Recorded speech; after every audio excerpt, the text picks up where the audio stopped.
wants that. So welcome. We're so glad to be here in community with you all today. I want to take a minute and share a little bit about our time together, go over some logistics, and share some calls to action. I go by Ivy, or Madam Ivy for those so inclined, and my primary organizing group is Together for Trans Youth, and our group focuses on resource connection, pressuring local healthcare systems to provide gender-affirming care for trans and non-binary youth, and remaining flexible enough to respond to attacks on the community. We have joined PGHS, 5051 Pittsburgh, and the Pittsburgh Overpass Project Indivisible to organize this rally in March today. And today we are here to celebrate bodily autonomy for all. So a few housekeeping things before we get started. If you are speaking today, please check in with Vicki in the pink over here, and she will make sure that you know what the lineup is and keep track of everybody. So thank you. Thanks, Vicki. Thank you. And we have a group of marshals who are here to help us out today on the rally and the march. Marshals, raising your hands. These are the folks that if you have a safety concern, if you are worried about anything, if you are confused about where a resource is, please check in with your marshals. They're here to keep everyone safe. I want to be very explicitly clear. We are not here to interact at all with the pro-lifers down the street. We're going to let them do their thing. We're going to ignore them. If anyone comes up here and is choosing to be disruptive, we will ignore them. Let your marshals know. They will handle the situation. Please do not interact when we're at the rally. Please do not interact when we're on our march. So we just want to be in community here and get some alternative information today, which is actually factual. So water and snacks, please keep hydrated. There's a tiny little table over here. We have drinks, thank you, Scott. There's some water that we have that's in the wagon. We have some water in the gazebo. There's some snacks out. We also have buttons, if you guys like my button, Aid and Abet Abortion. And there's a bunch of other buttons over there. There's some stickers. And Pittsburgh Action Against Rape actually gave us some swag too, so that's on the table. We do have a first aid kit. If you're in need of medical attention, if you're in need of a chair to sit in, please find a marshal or find one of us and we can come and help you. There are students tabling at the William Pitt Union today. So it's sort of like this simultaneous action going on. They have resources from all over. So we have revo kits, we have harm reduction kits, abortion information, pregnancy crisis center information, CPR training, stop the bleed resources. Literally the list goes on and on, okay? And they're doing that right now as we are here. And they're really wanting to be within the community of the campus and serving the students and giving them a place to be today. Our march will end at the William Pitt Union, so you will all have a chance to go through those resources. Please show the students some love. They worked hard to put this together. The Autonomous Body Shop couldn't be here with us today. They have, I think, 4 different events going on because they kick butt in community. They have also offered a lot of resources, which you'll find at the tables. But they prepared a statement that I'm going to read for them today because they have something new and exciting going on. So in Pennsylvania, most people pay for abortion entirely out of pocket. Medicare doesn't cover abortion except in very limited circumstances. Most private insurance plans exclude it. That means a first trimester abortion, typically $650 or more, is a direct, upfront, time-sensitive cost. And for many people, $650 is not possible. The financial toll gets even worse when you factor in transportation and lack of public transportation, which can lead to hours-long rides when there are so few clinics in the state. The frustrations mount when you add in childcare, lost wages, taking time off work. Community funding of abortion matters. Without it, access is just theoretical. Without access to every option, choice is not a reality. And I want to be clear that choice is really not a reality to a lot of folks, especially folks who don't look like me. Every dollar of funding is a dollar that keeps someone safe and allows that person to choose the option that is right for themselves and their future. Funding is the difference between staying in an abusive relationship or leaving. It is a safeguard, sorry, I'm awkward.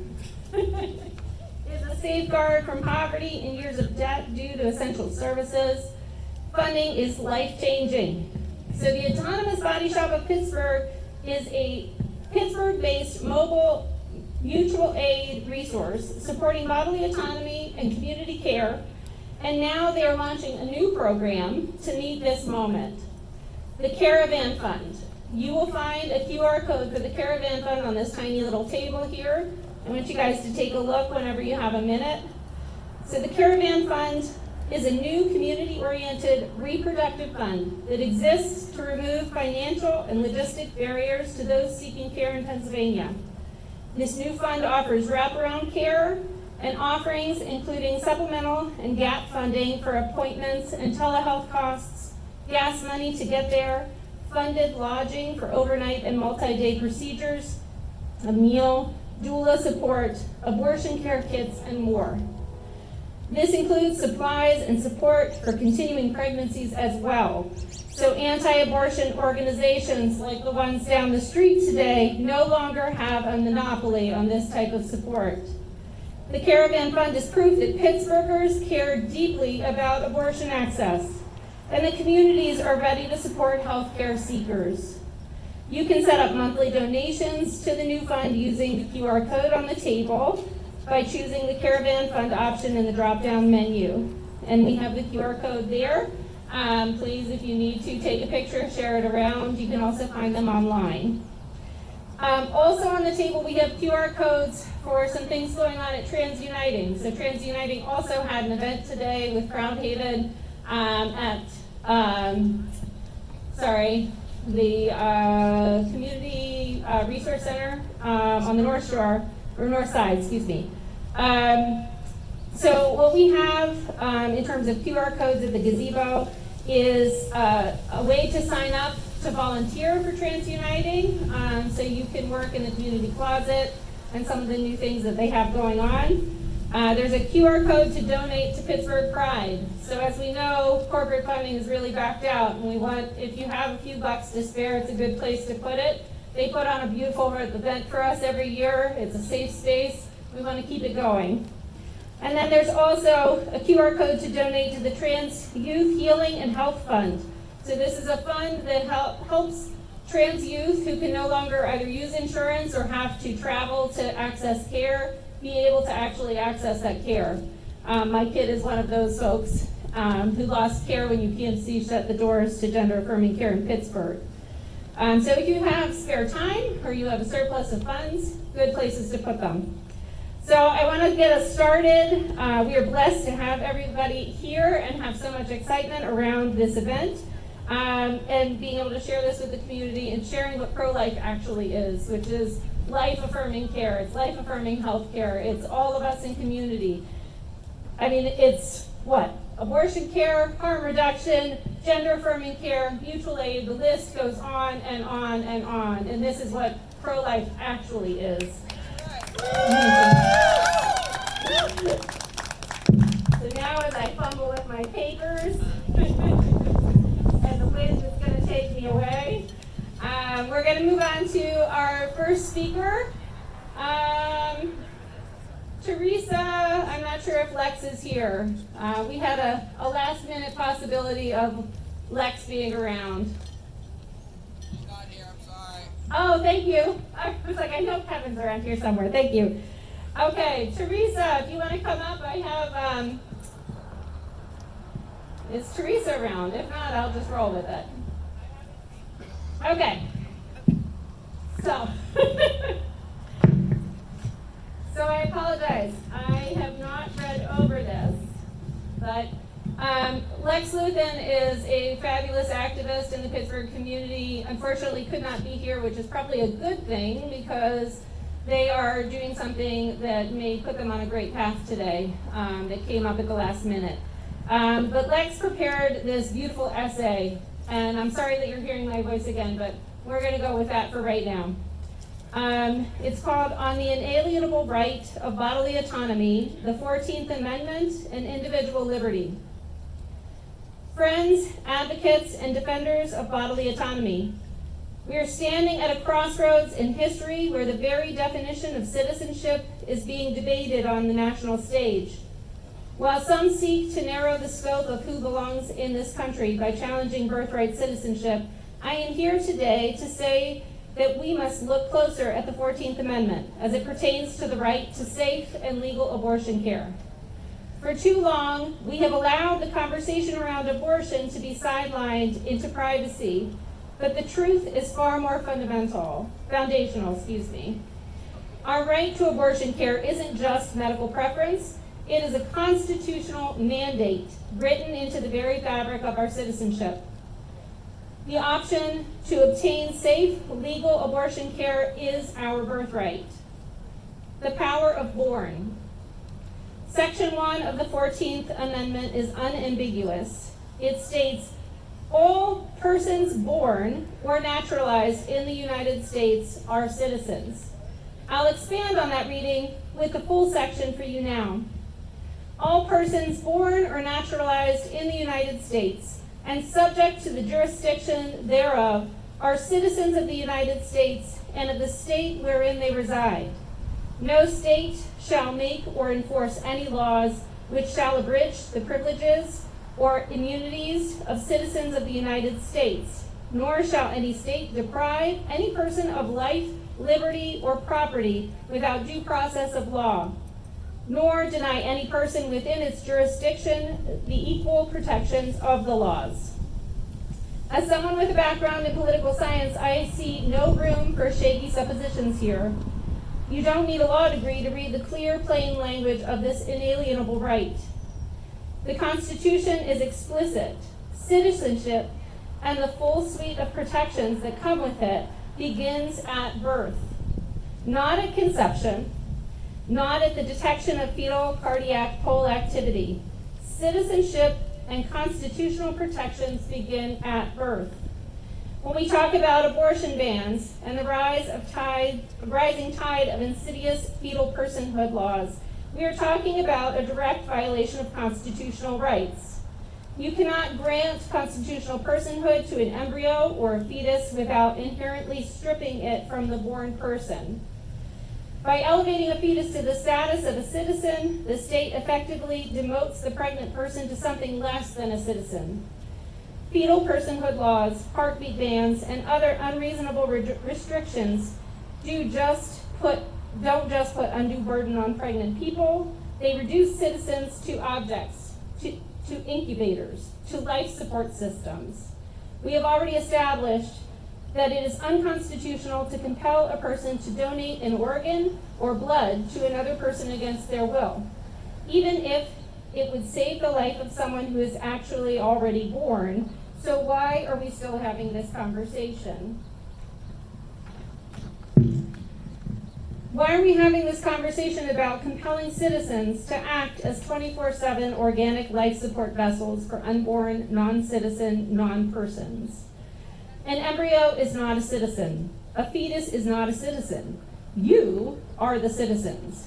We are the citizens.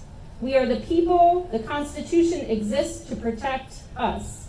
The rights enumerated in the Constitution are inalienable and granted to us by birthright. Every time a state enforces an abortion ban, they are abridging the privileges of the citizen. They are depriving a person of liberty.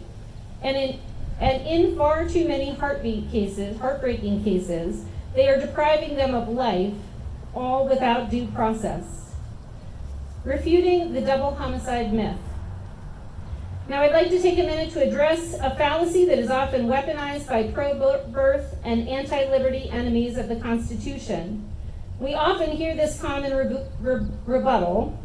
If a fetus isn't a person, why is a criminal charged with double homicide if they kill a pregnant woman? Let's be clear. The argument is a distraction. When a violent crime is committed against a pregnant person, it is the ultimate theft of their life and liberty. That individual has the intent and the right to carry that pregnancy to term, to grow their family, and to bring a new citizen into this world. A criminal act robs that citizen of their future and their choices. Abortion care is the exact opposite. It is the exercise of liberty. It is the citizen making a sovereign decision about their own body, their own health, and their own destiny. We must keep the focus where it belongs, on the life and liberty of the people standing before us. The double homicide argument is a fallacy of equivocation.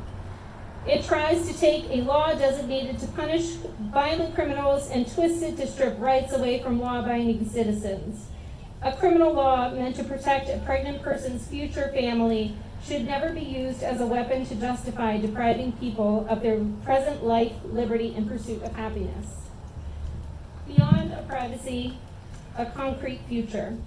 Beyond privacy, excuse me. For decades, we relied on Roe versus Wade and the right to privacy. But as we saw the Supreme Court overturned Roe, privacy was a fragile shield. We cannot afford to be private about our rights anymore. We need concrete protections. I'm getting run over by bugs. Not legal ambiguity or freedom in the silence of law. We need real leaders to stand up and implement and enforce laws that protect the full suite of constitutional rights for pregnant people. We must demand that our legislators enshrine abortion access not as a hidden medical secret, but as a fundamental requirement of equal protection. If a state can force a citizen to endure a medical condition against their will, if a state can force a teenager to carry to term the result of rape when her body is not developed enough to handle it, if the state can compel a person to use their own body and organs as life support for a non-person, non-citizen, if the state forces you to live a life you don't want to live, if the state obstructs your liberty in any way, then anyone who can get pregnant does not have equal protections under the law. This must change. Dignity, not shame. Finally, I want to speak to those who have accessed abortion care. For those of us who have practiced the sacred and inalienable right of bodily autonomy, one of the highest forms of exercising individual liberty. There is a loud movement trying to shroud this medical procedure in shame and morality. But let's call it what it is. Abortion is morally neutral. It is a personal health care decision. It is never bad. It is never wrong.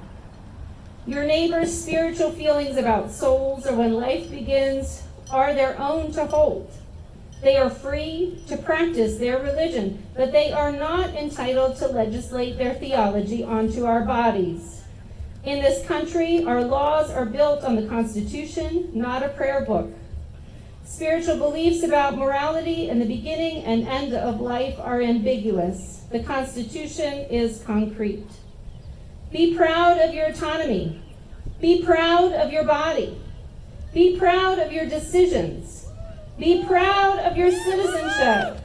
Be proud of who you choose to live your life, how you choose to live your life and exercise your liberty. Be proud of your abortion. We will not be regulated to second-class status. We will not allow liberty to be abridged. We stand on the 14th Amendment and we will not be moved. I call on everyone here today to review the Constitution, and for everyone who loves someone who can become pregnant to contact your legislators and urge them to get to work on developing robust abortion protections steeped in the foundations of the Constitution. Thank you.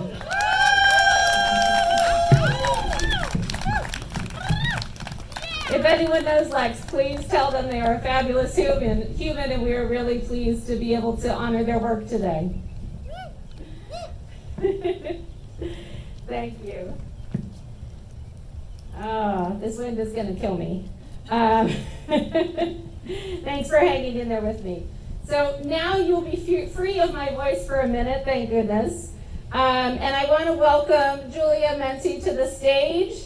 Julia Menti uses she, her pronouns, and is a member of Tri-State Abortion Action. Julia.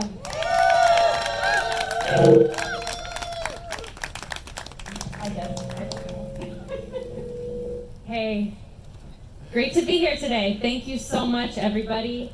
As you just heard, my name is Julia Menti.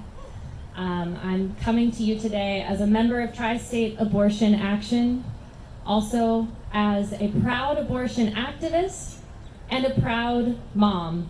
So I want to talk to you about two things today. The importance of choice, which we just heard so many good ideas and thoughts about, and I want to provide you with a personal story about choice. But also I want to talk about the importance of fighting for a quality life. We're raising the bar from what they're talking about over there, this idea of right to life. We know we're fighting for quality life when we are fighting for choice. So the story that I want to share with you is about the experience of becoming a mom. So I have a 10-month-old baby, and this is a choice that I made. And I'm so proud that I was able to make that choice, and I had the ability and the freedom to make that choice. I am a student, a full-time student, and because of that, I'm broke. And also, I'm on Medicaid because I'm broke. But that's actually the right time for me to have a baby, when I have health care, when I have the ability to be sure that I will have whatever happens, whatever goes on, covered. And so will my child. So 10 months ago, when I gave birth to my wonderful baby, he actually needed to go to the hospital for the first 5 days of his life. And he was in the NICU, so he needed really intensive care for those 5 days. It was a really scary time and really a lot of uncertainties and fear, but luckily now he's doing great. So that's something that I celebrate. His name is Kieran. He's a boy for now. But eventually I did get to see the documents and the bills from his 5 days in the NICU. And that was a total of $86,000. He did get incredible care, but obviously that kind of care is priceless to me as a mom, and should be something that no one has to pay for. That should be something that we as a society provide to everyone. But what I want to point out here is the importance of choice in my story. I chose, in this instance, to become a mom, but that choice is not available to everyone who gets pregnant. That is something that we have in this country restricted to so many people, that access and that choice. And if you look at my story from a different perspective, if I was in a different situation, this could have been a nightmare for me. This could have been an absolute disaster. So I just want to point out that I feel is the narrative about choice to have an abortion, we should also be pointing out the choice, the importance of the freedom to choose to become a parent. We also need to fight for this choice to be available for everyone, and as other people have mentioned, this is something that is often restricted for people who have less privilege than me. So we want to fight for choice no matter what state you live in, no matter the color of your skin, no matter your gender identity, no matter your immigration status. So these are the kinds of things that we need to be fighting to protect and win at this time. So next I want to talk about the importance of a quality life. As I said, the story that I shared with you is about my choice to become a parent, but part of that was my security that I felt in having guaranteed health care. There are so many other things that my child and I don't have guaranteed right now, that everyone needs, no matter what choice they make. And those things can help make choices. For me, as I mentioned, healthcare was really important to me, but we also need safe and affordable housing. We need clean water. We need clean air. We need good union jobs. We need to know that we can retire. We need paid leave. We need free quality health care for everyone. And we need access to free and safe abortions.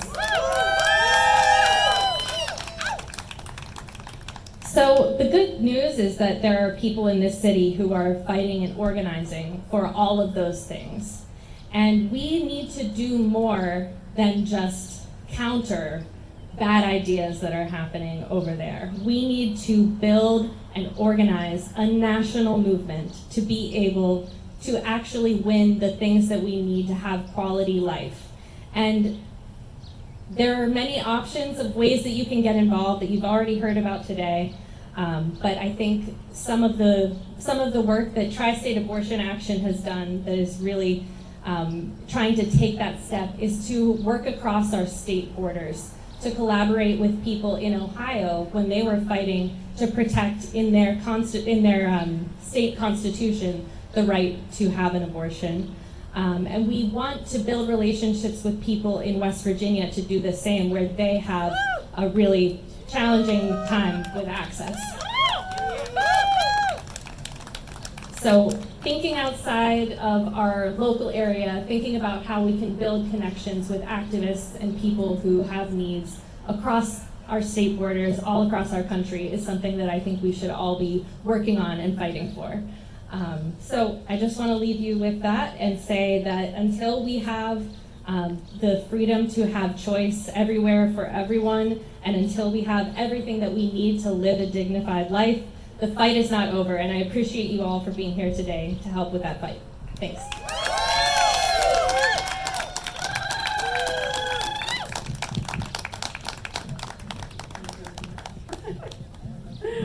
Awesome. Thank you so much, Julia. We appreciate you being here. And actually, somebody who came with Julia to this organizing effort, Jenny, and Jenny's quartet is up next. So we won't talk at you all day long, I promise.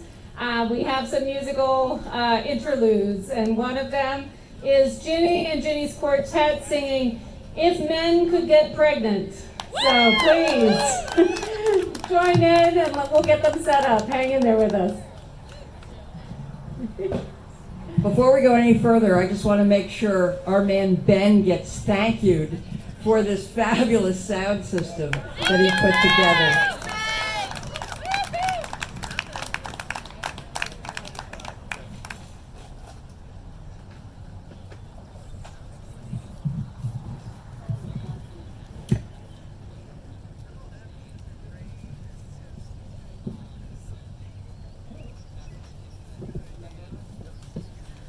Hi. For those of us who know us, can you hear me? Yes. Okay. For those of us who know us, we're cross current. That's the quartet, but it varies. It's been 5, it's been 6, it's been 4, it's been 3, and sometimes just 2. I want to talk about Florence Kennedy. Back in the 70s, she was a black lesbian feminist comedian who rattled some chains, made a lot of people uncomfortable. She coined 2 phrases, the first being pentagonorrhea. You fill in the blanks. The second one, if men could get pregnant, abortion would be a sacrament. And our illustrious leader took that line and created a song, If Men Could Get Pregnant. Since the 1980s, Cross Current has performed many iterations of this song with many different platforms and a multitude of different voices. Today is no different.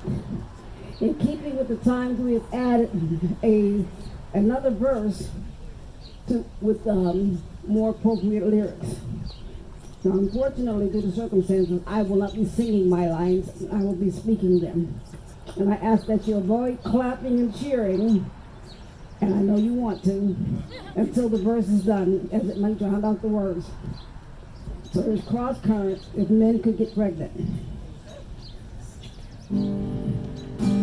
Hallelujah. Hallelujah, hallelujah, hallelujah,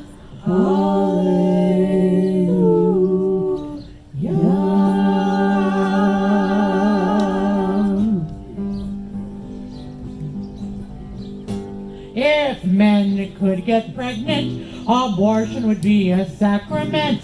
If men needed choices, they'd say their rights were heaven sent.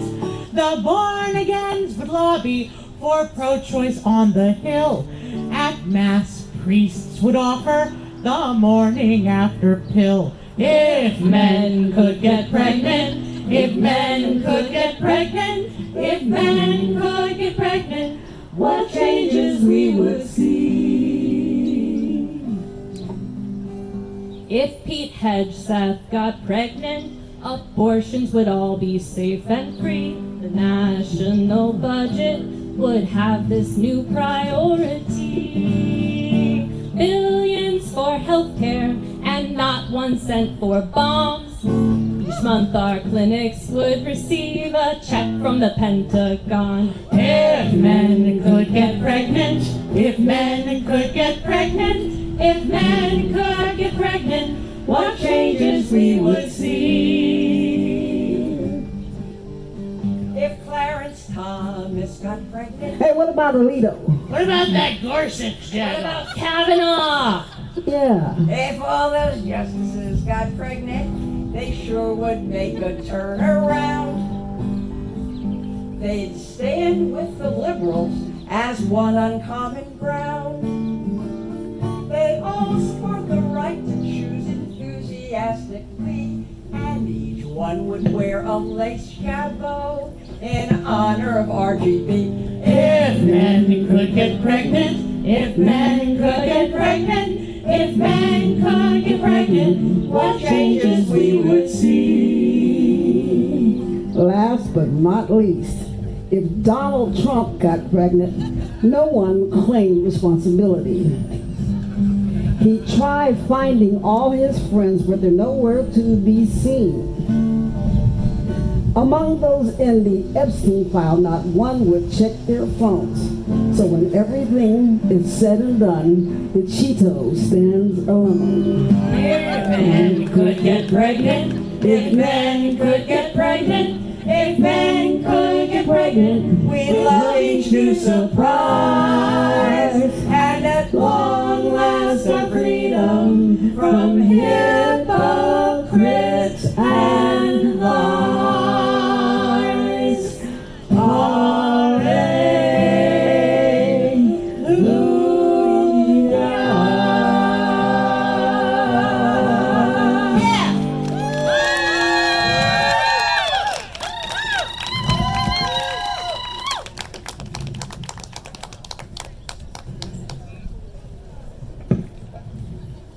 Oh my goodness. Give a round again for our friends. Cross Current.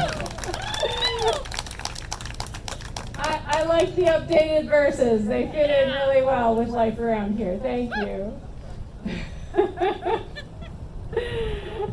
All right. So next up, we have Pittsburgh pediatricians, Vicki and Scott, and they're going to share with us the ways that vaccines cause human adults. So this is their rendition, their podcast, and I will let them take it off from here. Thank you. That was kind of loud. Is this on?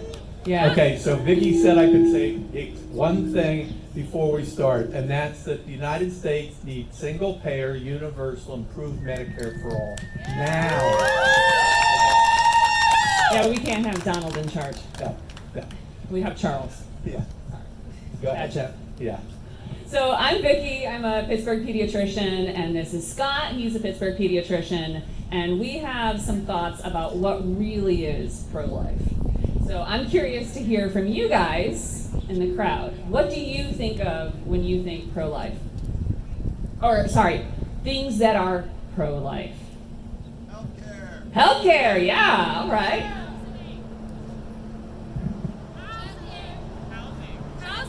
Childcare. Whoops. Yes, nice, sorry. CPR. CPR training, yeah. Housing, I like it. Free lunches. Clean water. Yep. Vaccinations. Vaccinations. Thank Done. you. That's what we want. Absolutely. So I wrote things down so we kept on target, and Scott's got a timer so that we don't take too much of your time, so we stay on target. So one of the reasons that we think that vaccines are pro-life is because they help cause adults. In 18 months of life, we give vaccinations against 11 different bacteria and viruses. 11. So these are things that can kill people, right?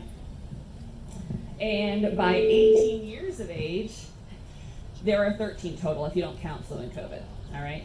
So this seems like a heck of a lot compared to what I received as a kid. I mean, did you get vaccines back in the dark ages? I did. I remember getting my first polio when I was 5. It was little 2 drops on a sugar cube.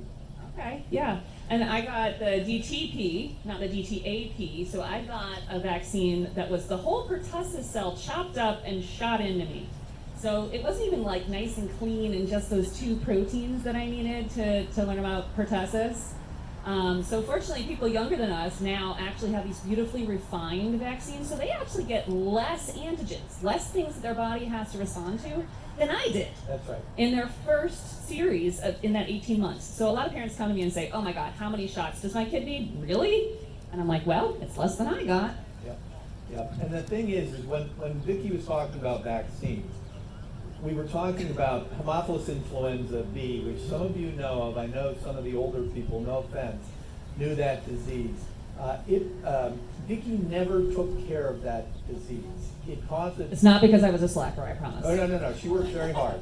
But it caused something called epiglottitis, which was swelling of the little piece of tissue that goes down into the trachea. And when I remember the last case I had of epiglottitis in my office, and what we did was we looked in the room and we saw a young person and they were leaning forward. They couldn't even swallow their secretions. And I would tell the staff, turn out the lights, call 911, and I will call Children's. And I called Children's and I told them, have anesthesia and ENT waiting.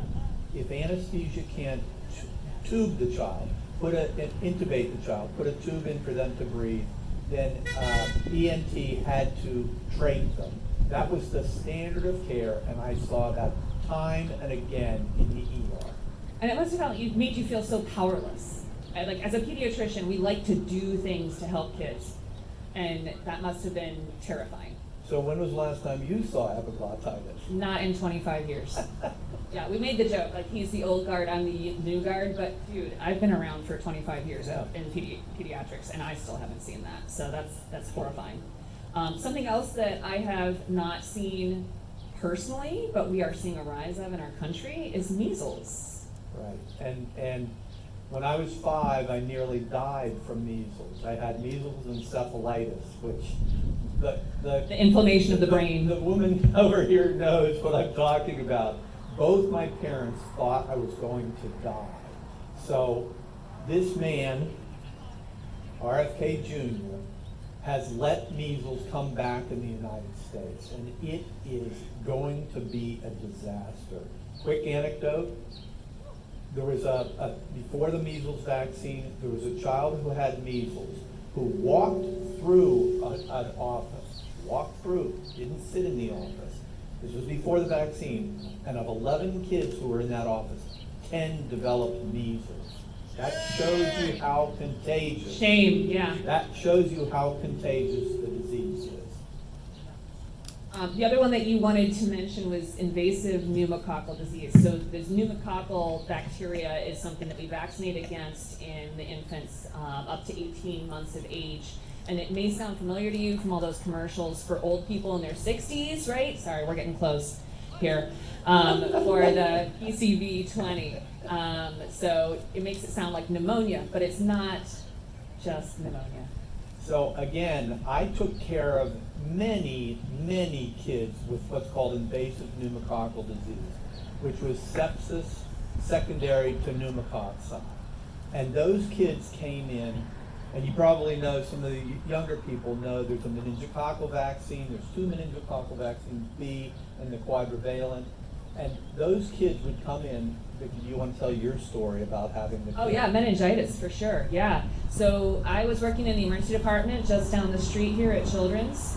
And actually I wasn't in the emergency department, I was in the ICU. What am I talking about? So if you guys remember, you know, the stuff in the pit, it's real. It doesn't all happen on the same day, but that shit is real. So this kid came in, called his pediatrician overnight. Parents noticed a little bit of a rash. Next morning, came into the emergency department because this rash was spreading. And it looked like little bruises all over his legs. And his parents were like, he didn't have an accident. Like, we don't understand, where are these bruises coming from? So the ER fortunately recognized how serious this was and sent him up to the intensive care unit. And within hours, that child's rash spread to his entire body, which meant that he had bacteria in his bloodstream, which was causing his blood vessels to leak his blood into his body, which caused his blood pressure to go down, caused his heart to start failing. He had difficulty breathing. The last thing that he said before we put the tube in his throat was, "I'm scared. I don't want a tube in my throat. I don't want to die." They tubed him, and within hours, parents had to withdraw care because that kid stopped breathing, his heart stopped, his brain stopped. That was in less than 24 hours that child died. And that was during my training. So, you know, we know that kids in college can get this. That is why we vaccinate against meningitis. That's the meningitis vaccine for A, C, W, and Y, and then also the meningitis B vaccine. Unfortunately, actually, that is going to get combined soon. Right. So they only have to get 1 injection, which I'm really excited about. All right, last thing that I had on my list here about vaccines was Chi-Chi's. Does anybody remember the restaurant Chi-Chi's? Yeah? Does anybody remember what happened to Chi-Chi's?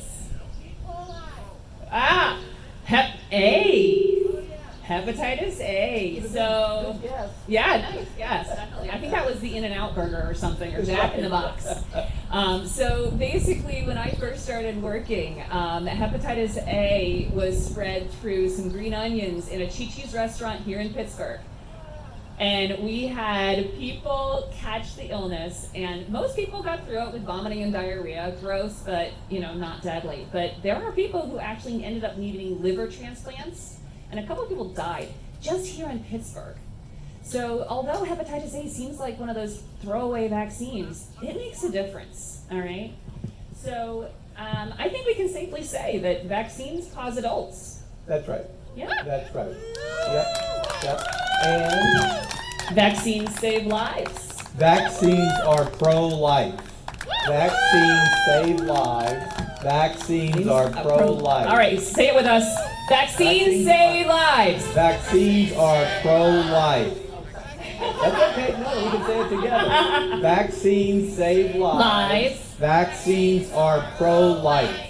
Vaccines save lives. Vaccines are pro-life. Vaccines save lives. Vaccines are pro-life. Thank you guys so much. Thank you guys.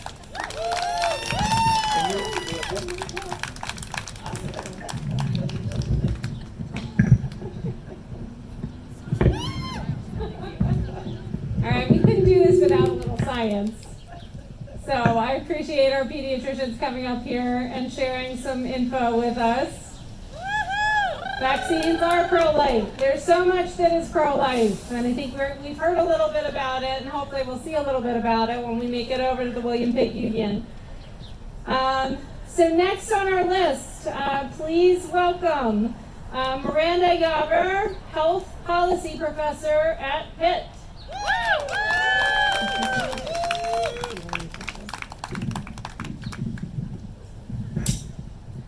Thank you so much. My name is Miranda Yauber. I'm a political scientist and health policy professor here at Pitt. I study health insurance inequities, administrative burden, and reproductive health. So all the easy stuff to get funded in this environment. And when the Supreme Court handed down Dobbs v. Jackson, states across the country moved to impose abortion bans that are even more restrictive than in 1973.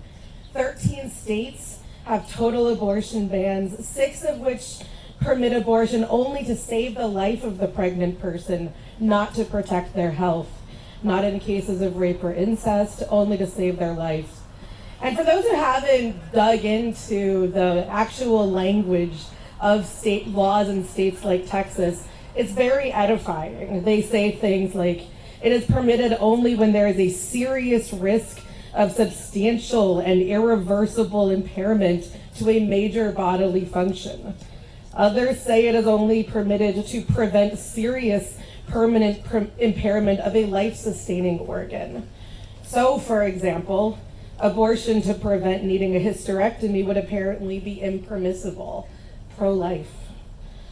This is harmful to both patients as well as their providers.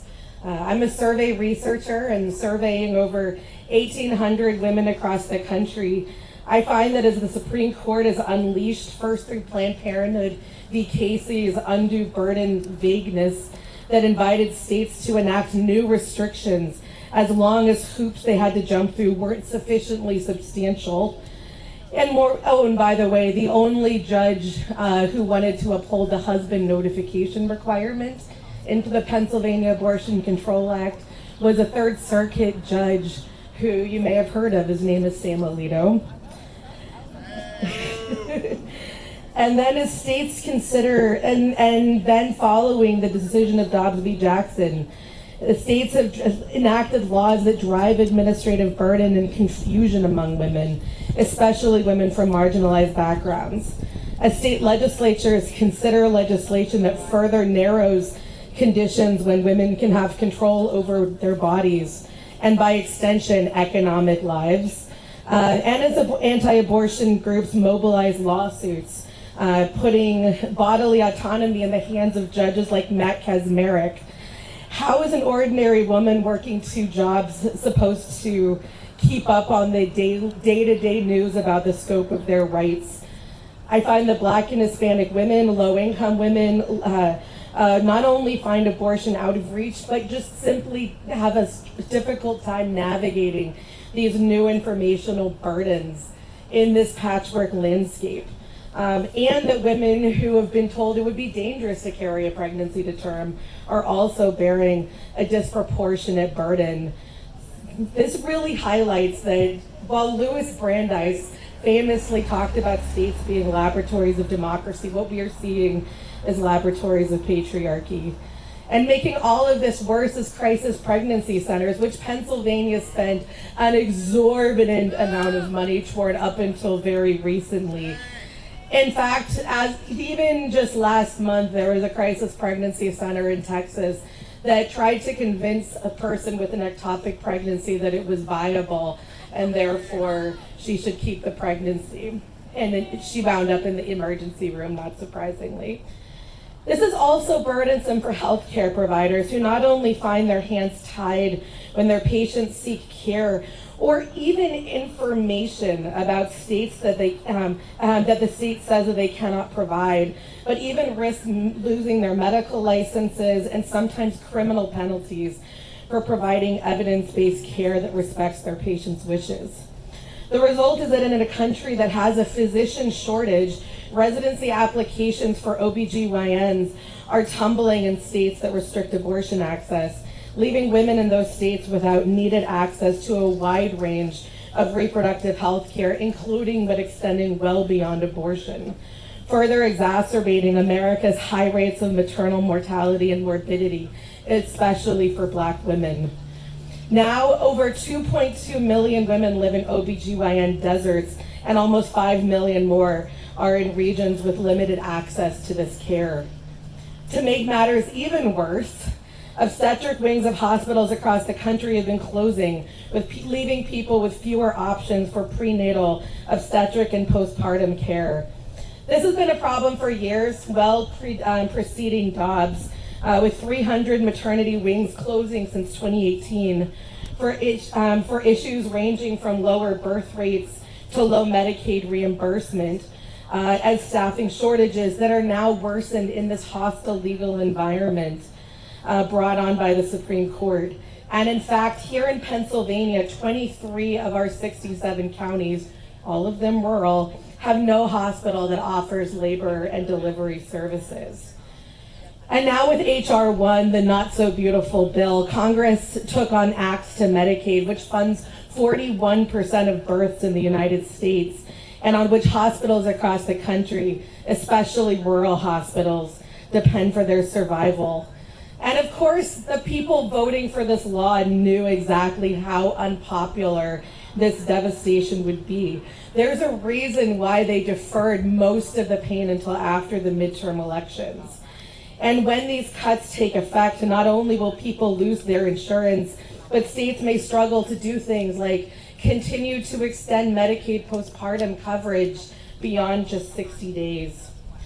These Medicaid cuts target poor women and women of color, but they will not only be felt by poor women. When people lose Medicaid, hospitals are left with uncompensated care. Large academic hospitals like UPMC can survive this, but rural hospitals cannot. And when a rural hospital closes, the driving distance to the next one increases by 20 to 40 miles for everyone, no matter your insurance status or the quality of your insurance. And if you need a few stitches, that's inconvenient. But if you're having a life-endangering pregnancy complication or other serious medical emergency, that time is precious. These are the ripple effects of the Supreme Court's decision in Dobbs and Congress's decision to gut the American safety net. If you think this won't affect you or someone you love, guess again. We may not all be affected in the same way or at the same time, but we all have skin in the game. So what do we do about it? The good news is it's an election year. It's essential that we support politicians who continue to back abortion rights and will introduce and pass legislation to better protect those rights so that this state, whose legislature is evenly divided, does not soon follow the path of the restrictions that put our lives at risk. And it's essential that everyone be reminded that there is nothing pro-life about forced birth, hospital closures, and silencing doctors. And while they have Dobbs, we all need to remember this November that we have the ballot. Thank you.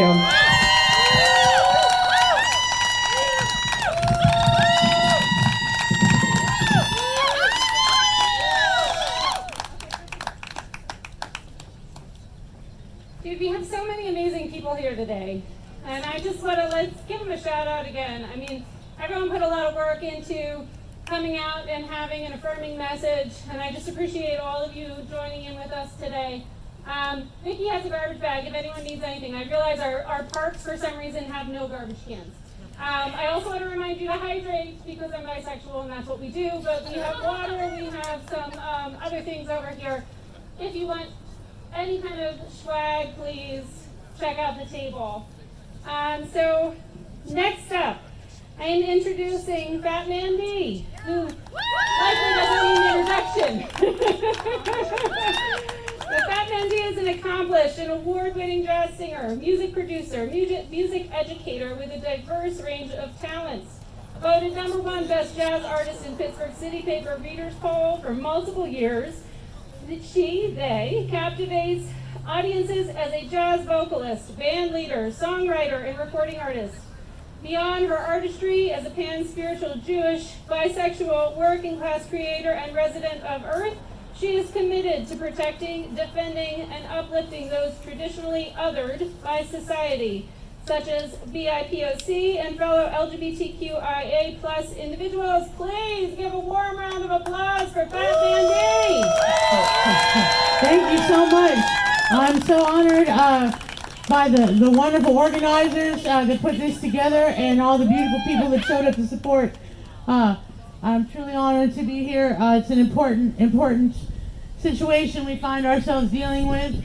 And in addition to all those wonderful things Ivy said about me, I'm also running for Democratic committee person in Ward 1811. So if you're in Ward 1811, vote for me and my husband, Tom Delfavor, and my government name is Mandy Elkivowitz Delfavor, and you'll absolutely remember that, I'm sure. So, anyways, I'm going to sing a couple songs. This one was written by a dear friend of ours. I hope all of you remember the great Ann Feeney. She composed this song, and I recorded it with my friend Liz Berlin in 2018. So give it up for Ben as he boots up my band.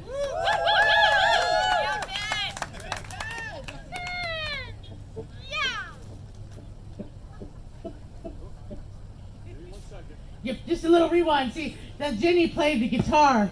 I should have taught this song to Jenny. There we go. Okay, yeah, rewind it. Go back a little bit. Go back. Start at the top.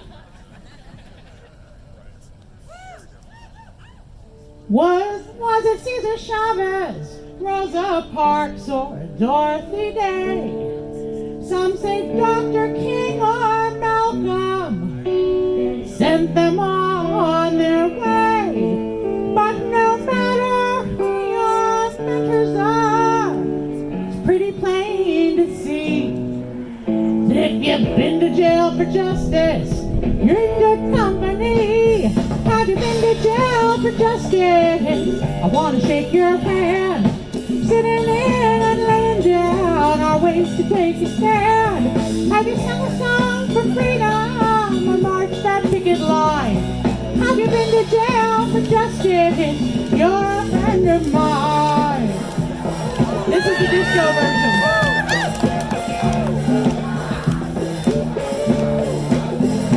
Well, the law's supposed to serve us, so are the police. But when the system fails, it's up to us to speak our piece. You must be ever vigilant for justice to prevail. So take courage from your convictions. Let them haul you off to jail. Oh, I messed it up. That's all right. You can listen to the version on Spotify and you'll get it. But stiff got stiff it.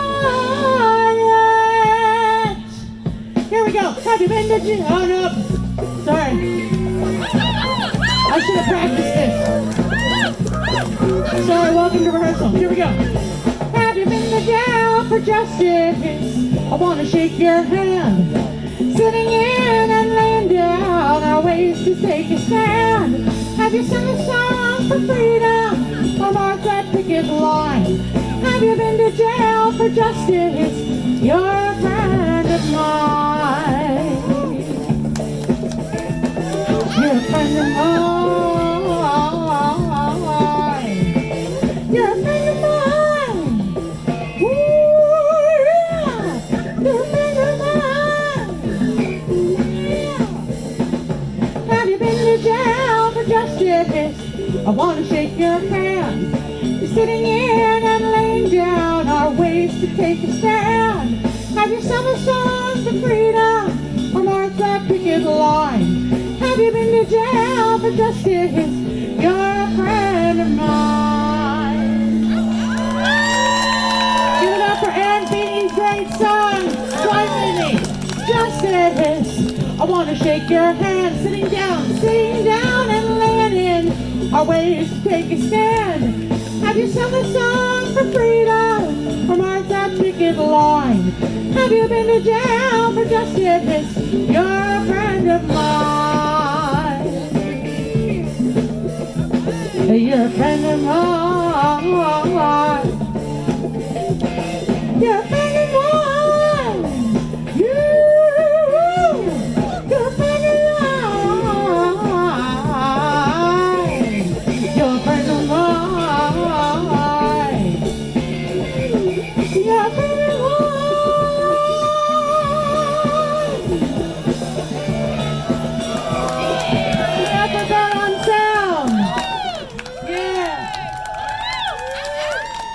This next song that was requested is All You Fascists Are Bound to Lose.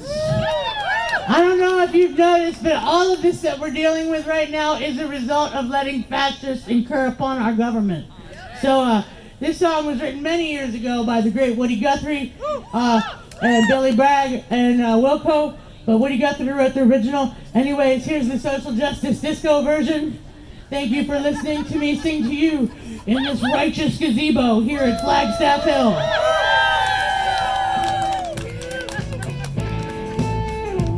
If you don't know these words, you should learn them. I'm gonna tell all you fascists, you may be surprised. People all over this world are getting organized. You're bound to lose. You fascists, you're bound to lose. Race hatred cannot stop us. This one thing I know. Your poll tax and Jim Crow and greed have got to go. You're bound to lose. You fascists, you're bound to lose. Oh, you fascists, you're bound to lose. You fascists, you're bound to lose. You fascists, you're bound to lose. Bound to lose, you fascists, bound to lose.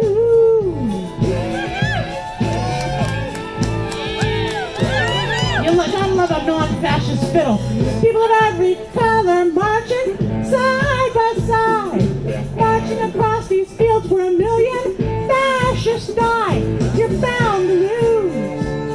You fascists, you're bound to lose.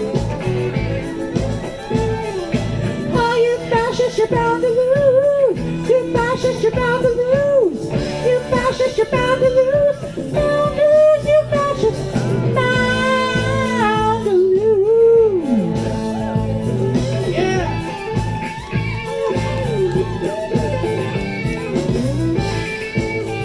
Oh, I forgot. We left time for the band to do solos. These are all Pittsburgh musicians. Just so you know, I didn't download this off of carafun.com. No shade to the producers at carafun.com. You do excellent work. But these are all living human beings that I paid real money to. Because Pittsburgh has great music. Thank you for living here. Here we go. I'm going into this battle. I'm taking my Union gun. If you know the words, sing along with me. 1, 2, 3. I'm going into this battle to take my Union gun. Gonna end this world of slavery, for this war is one you're bound to lose. You fascists, you're bound to lose. Oh, you fascists, you're bound to lose. You fascists, you're bound to lose. You fascists, you're bound to lose. Bound to lose, you fascists. Bound to lose. One more time, everybody in America. You fascists, you're bound to lose. You fascists, you're bound to lose. You fascists, you're bound to lose. Bound to lose, you fascists. Bound to lose.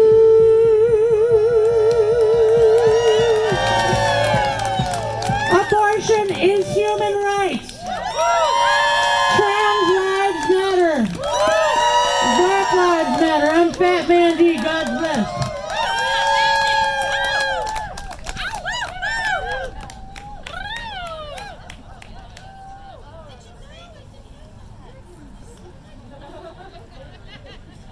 Oh my God, we need more noise for Fat Man D!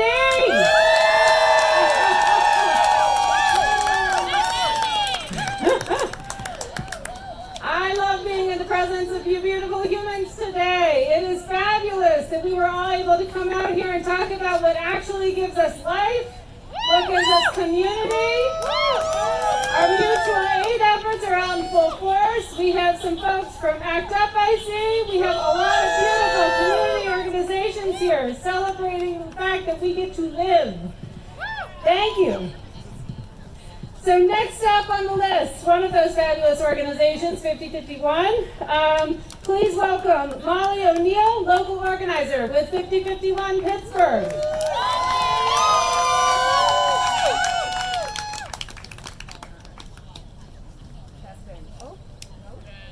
Hello, there it is. Hi everybody, my name's Molly. I'm here today with 5051 Pittsburgh. Thank you all so much for coming out here to celebrate bodily autonomy and make your voices heard. So I was raised in a pretty white, conservative, religious family. So I actually remember every year getting on the bus down to DC and going to the March for Life. I remember very clearly the horrible, gruesome signs that people would hold up with photos of fetuses after an abortion. I remember someone in my family actually telling me that abortion was a genocide. And I remember countless religious figures talking about how we must protect and honor life.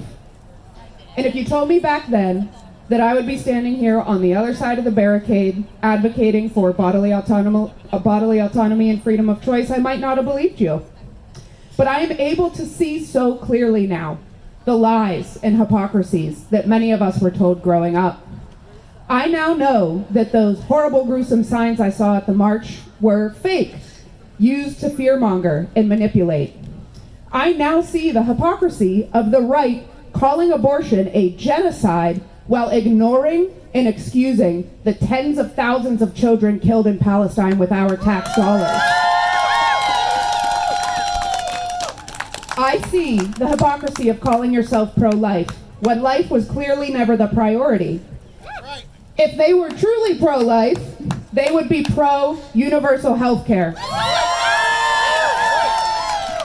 They would fight to give every child a free breakfast and lunch at school. They would be passing legislation to stop school shootings. They would be fighting to put an end to all wars. If they were truly pro-life, they would honor the life, body, and choice of the person carrying the pregnancy. I want to talk for a moment about Adriana Smith. She was a 30-year-old nurse from Georgia. Adriana was 9 weeks pregnant when she started experiencing severe headaches. She went to the hospital, but medical staff sent her home with no diagnostic testing or scans. Unfortunately, Adriana was right to be concerned. A day later, Adriana was rushed back to the hospital, where doctors found blood clots in her brain and declared her brain dead.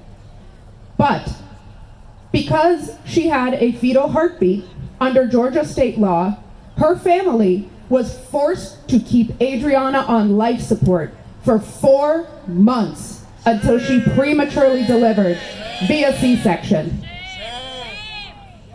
Her mother, her loved ones, and of course Adriana, were given no say in the matter. Where was the respect for Adriana's life? Where was the respect for the wishes of her family? Cases like Adriana's will only become more commonplace under these unjust laws. Cases of people bleeding out in emergency rooms and dying in parking lots will only increase with these restrictive abortion bans. Pregnant people living in states with abortion bans are nearly twice as likely to die during pregnancy and childbirth. Infant mortality rates have increased in states with bans.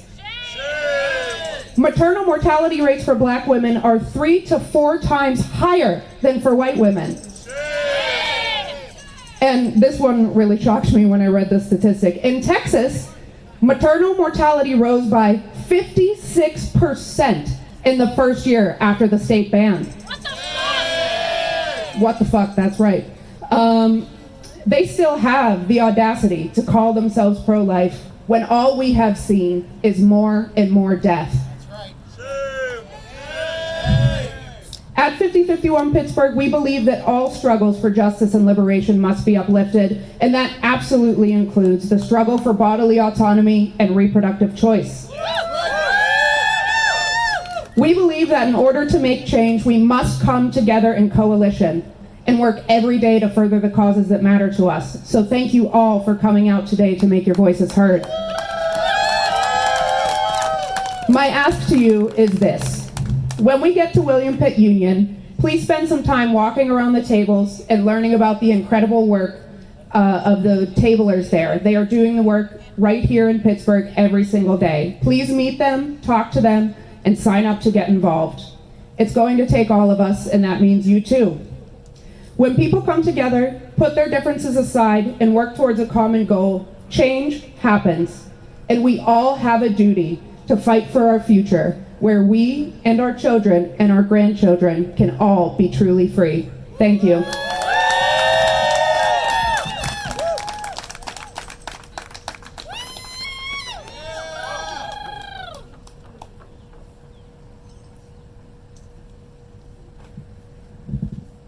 Oh my goodness, can we please give a round of applause again? Molly's getting everybody riled up as we're getting closer to our march. I appreciate y'all hanging in there with me again. The sun's coming out. Please make sure you hydrate. I am bad at this, clearly.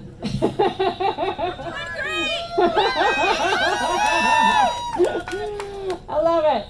So, all right, friends, we are coming to the end. I'm actually going to bring Ginny back up here to say a few words to close us out, and then I'm going to come back to give you a little guidance on what comes next. Again, take things that we have available. If you have questions, if you want to get involved with any of the organizers you've seen here, please reach out to us. Come find us. Everybody's pretty available. Thank you.